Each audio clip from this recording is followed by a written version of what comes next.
অনুষ্ঠান যে যেখানে করেন করেন, কিন্তু অনুষ্ঠান যাতে শান্তিপূর্ণ এবং আইনের মধ্যে হয়, সেই অনুষ্ঠানগুলো আপনারা করেন। আমি আপনাদেরকে, এই এলাকার মানুষকে বলবো, আমি আপনাদের জন্য যা করা উন্নয়নের জন্য যতটুকু আমার দ্বারা সাধ্য এবং বাংলাদেশের সাথে সংগতিপূর্ণ সমস্ত কাজগুলো আমি করার চেষ্টা করব। আর বাংলাদেশের মানুষকে বলছি, আপনারা গত কয়েক বছর যাবত, বিশেষ করে 5ই আগস্টের পরে আমার যে রোল, লাইফ তো বেড়া দিবেই, নেবেন না নির্মজাদার গোলমার্ক পপস, কুরমুরে বাইতে ফুরফুরে লাইফ। আমার যে ভূমিকা বাংলাদেশের রাজনীতিতে, যখন বাংলাদেশের মুক্তিযুদ্ধকে চিরতরে অন্ধকারে নিক্ষেপ করার জন্য মুক্তিযুদ্ধ বিরোধী শক্তির সমস্ত শক্তি প্রয়োগ করেছিল, বাংলাদেশ যখন নিশ্চুপ ছিল, ভয়ে হোক, ভীতির কারণে হোক, অনেকের স্বার্থের কারণে হোক,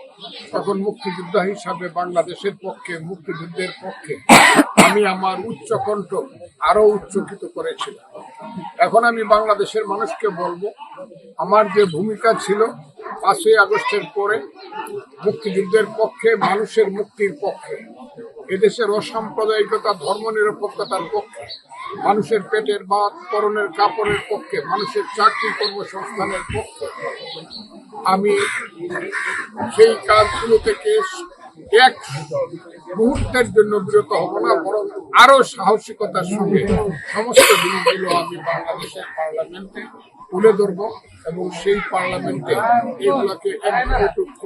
করানোর চেষ্টা করব। আমি আমার নাম নিবেদ হওয়ার কারণে আমি এলাকার মানুষের কাছে যেমন সুখ্যাত আমিও জানাচ্ছি, ঠিক তেমনি আমার দল, আমার নেতা তারেক রহমান সহ